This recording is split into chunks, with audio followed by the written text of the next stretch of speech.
आज Sambalpur reserve police पड़ियाठारे 80तम स्वाधीनता दिवस पालित हो जाइछि। एही अवसर में खाद्य जोगाड़ खाउटी कल्याण विभाग मंत्री कुशचंद्र पात्र मुख्य अतिथि भाव में जोगदे पताका उत्तोलन करते।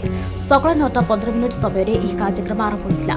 स्वाधीनता दिवस अवसर में अनेक शिक्षानुष्ठान छात्र छात्री मैंने प्यारेड करने सह सांस्कृतिक कार्यक्रम परिवेषण करते। मंत्री विभिन्न क्षेत्र कृति छात्र छात्री को पुरस्कृत करने सह सेवार देशर भविष्य देश को आगक सेमानक भूमिका गुरुत्वपूर्ण बोली निज अभिभाषण कहते। आज मोर बड़ सौभाग्यर दिन मु संबलपुर भली एक ऐतिहासिक स्थान को आसी पताका उत्तोलन करने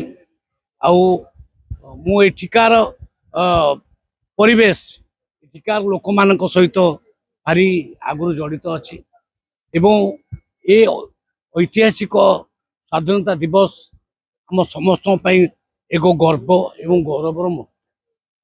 ये अवसर में मुझे निश्चित कहबी जे माननीय प्रधानमंत्री नरेंद्र मोदी नेतृत्व में देश विकास चरम सीमा को पहुँचा आरंभ कर दिन आसब भारत वर्ष नंबर 1 देश ठिया हे एवं मुख्यमंत्री मोहन चरण माझी नेतृत्व में ओडिशा विकसित राज्य हवा को बाहरी अनेक उन्नतिमूलक कार्य आम सरकार हाथ को नहीं आम जहाँ जहाँ प्रतिश्रुति देइथिलु गोटी गोटी के से प्रतिश्रुति आम पालन करिछु।